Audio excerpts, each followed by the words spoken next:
While Nani tried to get a job at a coffee shop, Lilo continued with Stitch's lessons. Number 2. Elvis played guitar. She said as she handed Stitch a ukulele. But when Stitch played the instrument, the piercing high notes shattered glass, and Nani didn't get the job either.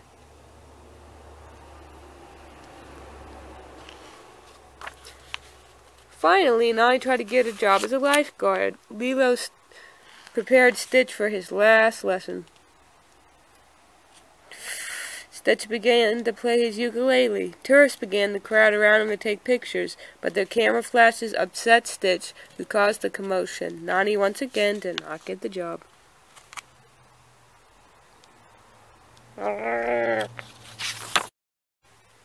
Everything had gone wrong. The unhappy sisters sat down on the beach. David, a friend of Nani's, saw them. To cheer them up, David suggested they all go surfing. So they headed for the waves. Once she began to surf, Nani forgot all her troubles.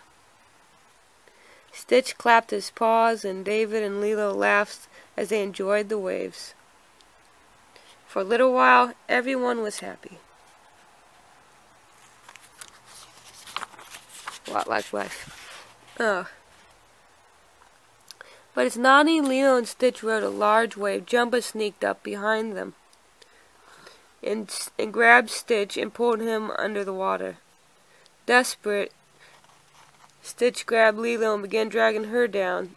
David and Nani pulled Lilo to safety, never noticing the aliens. Stitch finally won his struggle with Pleakley and Jumbo, but he was exhausted.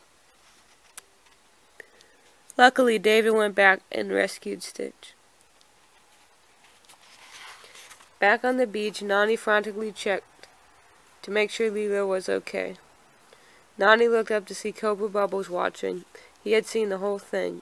Nani asked David to watch Lilo, then Cobra quickly told Nani that although he knew she was trying, it was time to find a more suitable home for Lilo.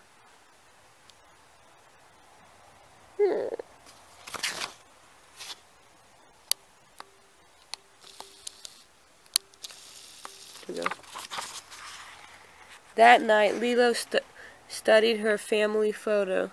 Our family's little now, but if you want, you could be a part of it, she said to Stitch.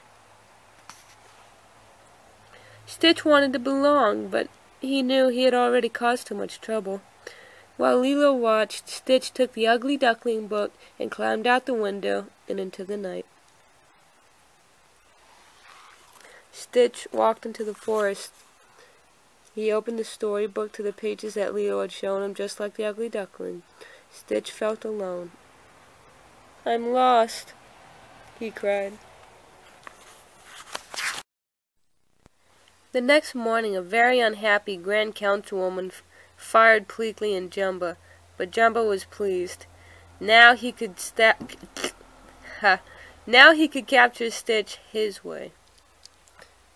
Soon Jumba found Stitch in the forest. Stitch didn't run, but he wouldn't go to Jumba either.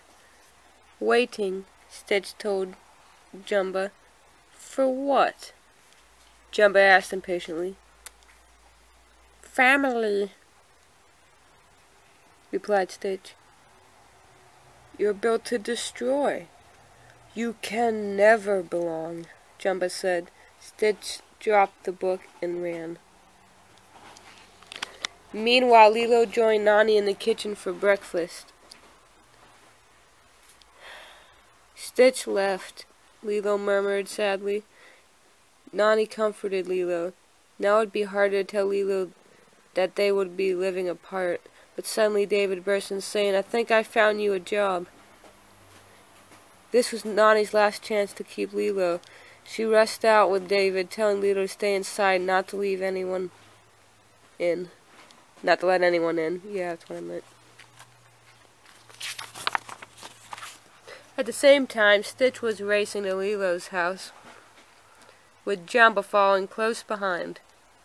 Stitch slipped through the dog door, and Jumba crashed through the front door. Frightened, Lilo called Cobra Bubbles. "Didn't know how you got in this mess to begin with." "Alien things are attacking my house. They want my dog. Jumbo and Stitch fought so hard that they destroyed the house. Meanwhile, Nani got the job at the general store down the street. As she left, a fire engine shrieked past. Fearing the worst, Nani raced home.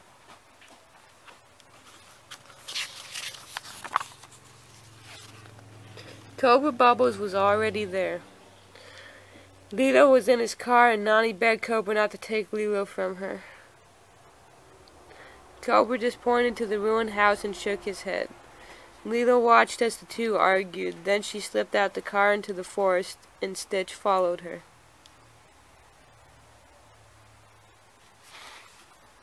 Stitch quickly found Lilo. Wanting to apologize, he handed Lilo her scorched family photo, which he had managed to save, but Lilo was angry at Stitch. "You ruined everything," she shouted. Lost for words, Stitch transformed himself into his alien form. Lilo finally understood. "You're one of them." At that moment, an alien named Captain Gantu appeared. He had been sent by the Grand Councilwoman to capture Stitch. He snared both Stitch and Lilo and carried them into his spaceship. Stitch escaped, but before he could free Lilo, Gantu's ship took off. By the time Nani arrived, she was too late. She watched as the spaceship carrying her sister disappearing into the sky.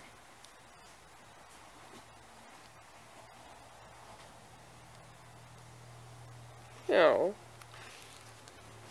Luckily, Stitch convinced Jumbo completely to help him rescue Lilo. Soon Nani and the three aliens were in Jumbo's spaceship battling Captain Gantu. After a wild chase, Stitch was able to free Lilo.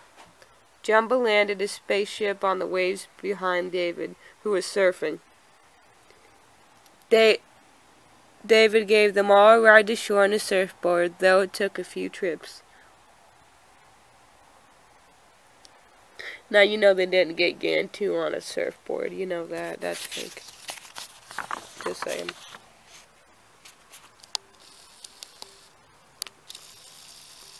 Okay. But the troubles were not over. Cobra Bubbles was waiting on the beach for Lilo, and the alien troops were waiting for Stitch. The Grand Councilwoman ordered the troops to place Stitch on her ship. Stitch asked if he could stay or could say goodbye to Lilo. The Councilwoman was shocked. "This is my family.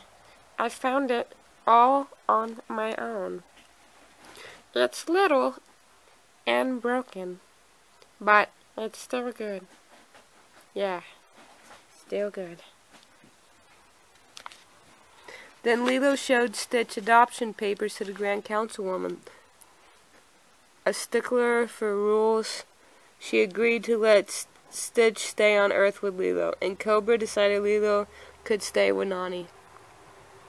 Jumbo and Pleakley stayed on Earth too, along with David and Cobra Bubbles.